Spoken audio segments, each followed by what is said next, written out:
Chief Justice Torkornoo Càse ya suspending so far still na yen share that ehu ensema ekoso. Na ene da idea ukopim ewo eyejo news dia na Càse enkomo twetwen bi a ekoso ewo ho Càse busia ebi abeka mensa mensomedi bi ebedom ni na afa eye allegations a omode ato ne so omonhye den hu adibotaye ntia ensem ne eko state na yonkotie ensem ne bi emba. Transferring one case from a judge to the other is something they do all the time. Again, to some political functionaries or appointees.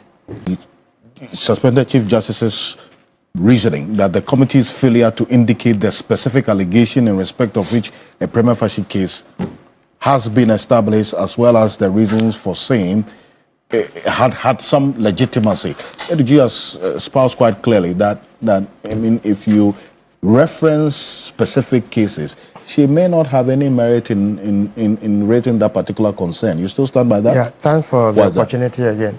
Honestly and arguably, I'll still stand by my point that in this particular instance and in this particular issue, I would say that the issues are not very strong as against the Chief Justice. But then there are several issues, okay, that come into play. Now, if we follow keenly her press conference, she did mention that the allegation, one of them said his case had been transferred from one judge to the other, and it was sanctioned by this particular Chief Justice. Another petitioner was also of the view that she had traveled and then involved her daughter. Now, like ADG was trying to say, there's been several petitions against former Chief Justices. But in all the instances, when the issues came up, the court itself was able to either cover up or at least rescue the Chief Justice at the time. Now, in analyzing this particular instance, like I've said, really, it shouldn't have been an issue. But that if you do the analysis properly, it comes to the fore that there are some debilitating issues or some factors that have accumulated over the period and then has resulted in this.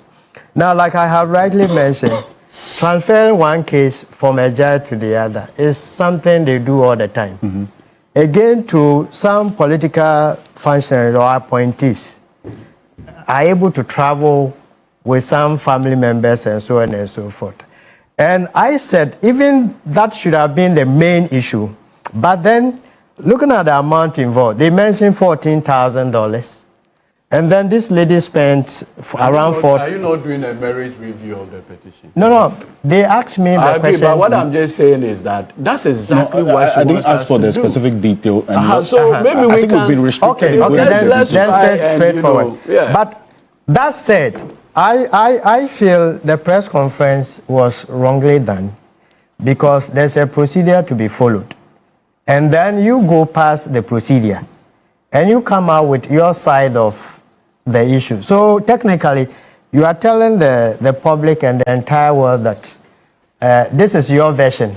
And if the committee comes to say anything contrary to yours, then it means there's an injustice somewhere.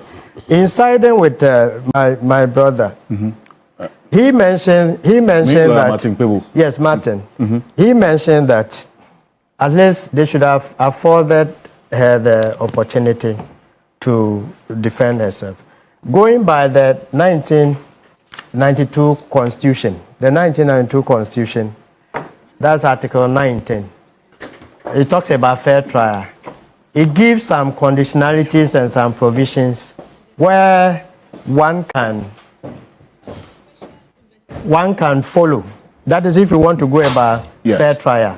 Now, in that provision, we have the aspect that the respondent or whoever is being accused be given adequate, resources to enable the person to defend herself. Maybe in her case, she feels that the particulars or the charges should have been given her to enable her. These are some of the challenges and the loopholes that the Constitution is frowns upon. But that said, I am of the view that this has also some governance and political underpinnings. This governance and political underpinnings are things that you cannot go again. And it's not only in Ghana. Everywhere in the world, things of this nature come up.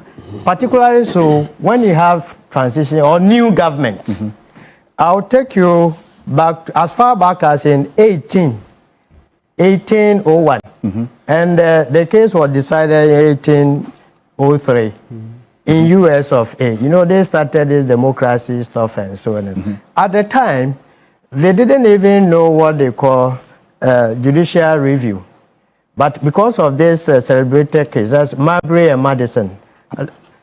You can Google later and then follow. In Marbury and Madison, the Supreme Court, the CJ, was confronted with this challenge. There is this new president in office. Then the one who lost the election had appointed some people. Some were able to be endorsed, so they could go ahead in working. But then there were some left that were not given the approval. Now there's a new president, a new government in place.